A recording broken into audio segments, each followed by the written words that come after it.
नववर्ष की रात हमेशा से खास मानी जाती है। यह वह समय होता है जब लोग पुराने साल को विदा करते हैं और नए साल का स्वागत करते हैं। लेकिन ये कहानी एक ऐसी नववर्ष की रात की है जो एक छोटे से गांव के लोगों के लिए हमेशा के लिए डर और रहस्य का प्रतीक बन गई।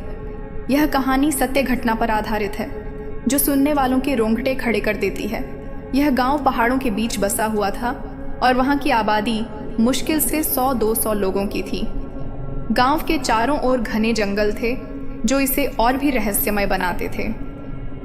शांतिपुर के लोग सरल और धार्मिक स्वभाव के थे, लेकिन इस गांव में एक जगह थी जिसे लोग भूतिया हवेली के नाम से जानते थे। भूतिया हवेली गांव से थोड़ी दूरी पर जंगल के बीचों बीच स्थित थी। लोग कहते थे कि वहां रात में अजीब अजीब आवाजें आती हैं और कई लोगों ने वहां किसी अनजान साए को देखा भी था। नववर्ष की पूर्व संध्या थी। गांव के युवा नए साल का जश्न मनाने की तैयारी कर रहे थे। उन्होंने तय किया कि इस बार वे कुछ अलग करेंगे। उन्हीं में से एक था रोहित, जो गांव का सबसे निडर युवक माना जाता था। रोहित ने अपने दोस्तों के साथ मिलकर तय किया कि वे भूतिया हवेली में रात बिताएंगे और यह पता लगाएंगे कि वहां सच में कुछ है या ये सिर्फ अफवाहें हैं। रोहित के साथ उसके 3 और दोस्त थे, विशाल, प्रिया और निखिल। चारों ने तय किया कि वे आधी रात को हवेली में प्रवेश करेंगे और वहां पूरी रात रुकेंगे।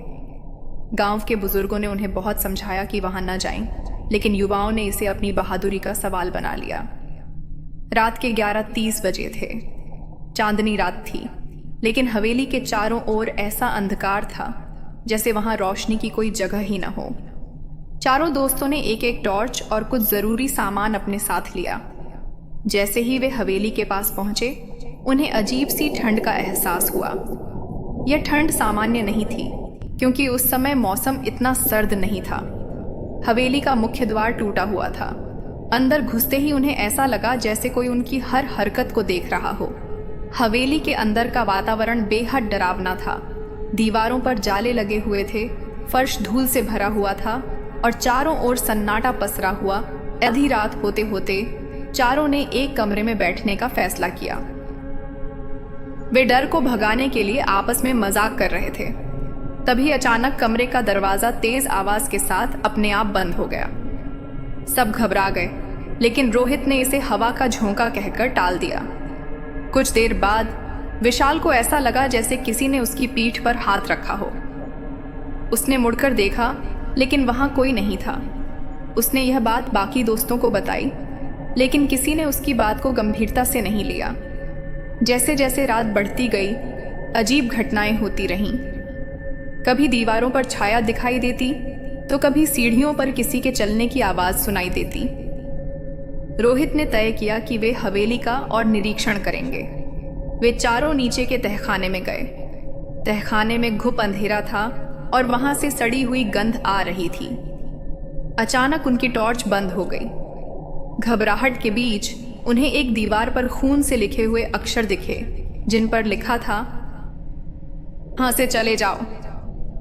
प्रिया जोर से चिल्लाई और भागने की कोशिश करने लगी, लेकिन रोहित ने उसे संभाला। उन्होंने फैसला किया कि अब और रुकना खतरनाक हो सकता है। जैसे ही वे बाहर जाने के लिए सीढ़ियां चढ़ने लगे, उन्हें पीछे से किसी के रोने की आवाज सुनाई दी। आवाज एक औरत की थी जो धीरे धीरे तेज होती जा रही थी।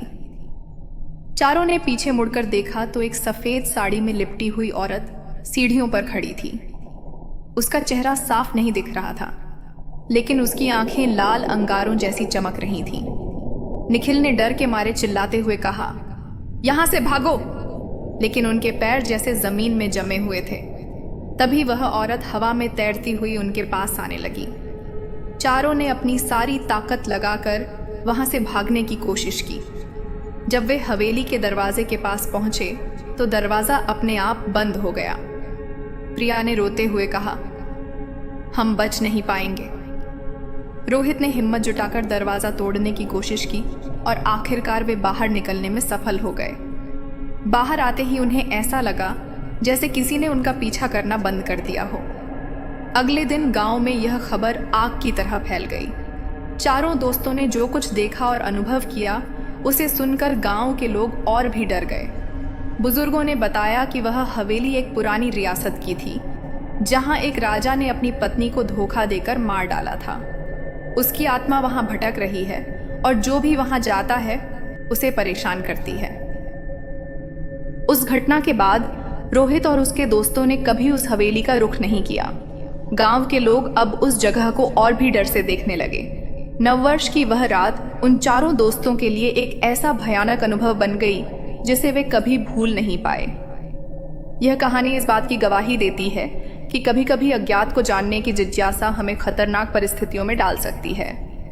दोस्तों, आपको हमारी कहानी कैसी लगी कमेंट बॉक्स में ज़रूर बताएं और इसी तरह की कहानियाँ देखने के लिए हमारे चैनल को सब्सक्राइब करें और बेल आइकन को प्रेस करें।